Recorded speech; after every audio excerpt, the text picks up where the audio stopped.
everybody!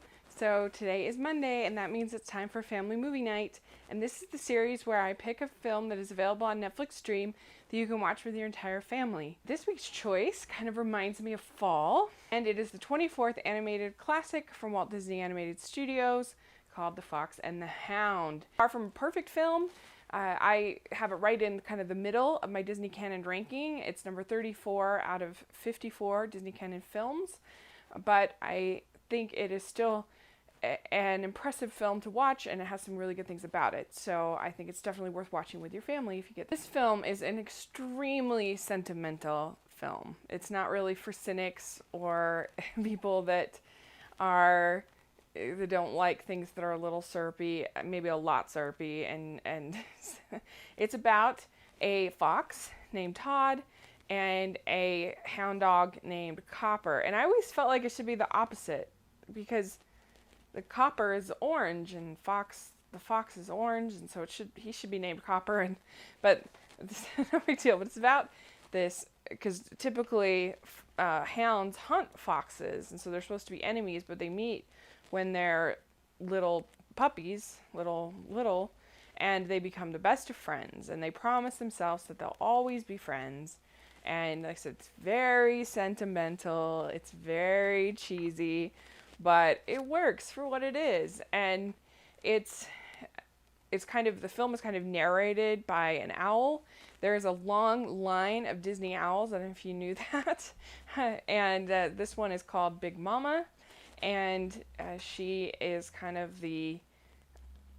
she's supposed to be sort of the old, soulful, wise character in a form of an owl.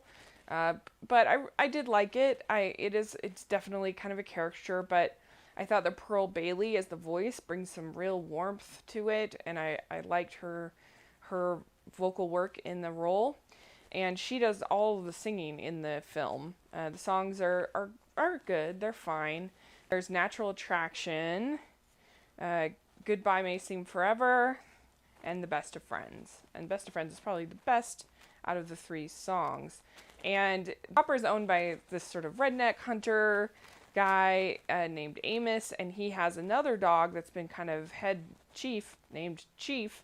And the Amos character is really crazy. He's insane. Like, he's like shooting at a woman like multiple times while driving. Like, he's crazy. But he doesn't like the fact that this widow next door has adopted this fox. And so he makes it his mission that he wants to get rid of the fox. And so he and Copper and Chief end up going away for the winter. Copper comes back. He's become kind of trained to be a hunting dog. And so he basically tells Todd that they can't really be friends anymore, and that he can't come over there because he doesn't want Todd to get hurt.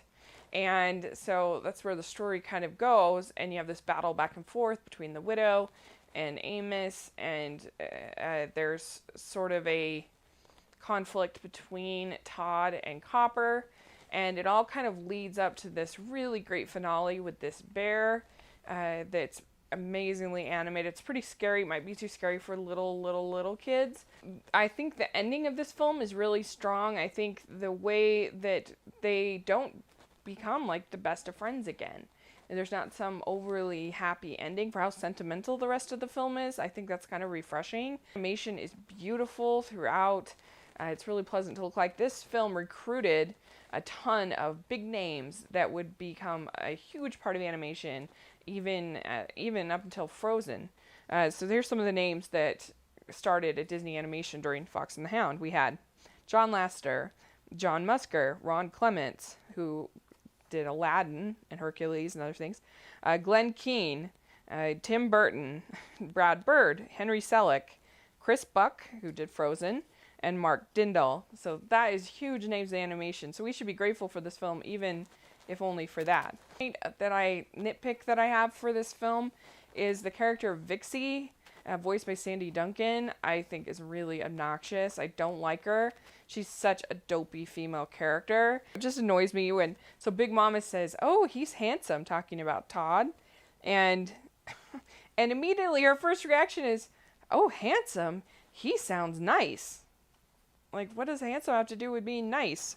And her character's just so dopey, and like he's acting like a total brat, and then Big Mama sings this natural affection song, and all of a sudden, like, she's like this. I hate it when Disney does the hypnotized girl thing, which they do it in Jungle Book, they do it in a bunch of their films, where it's like, oh, you're so beautiful, I'm going to follow you, and it's totally how it is here.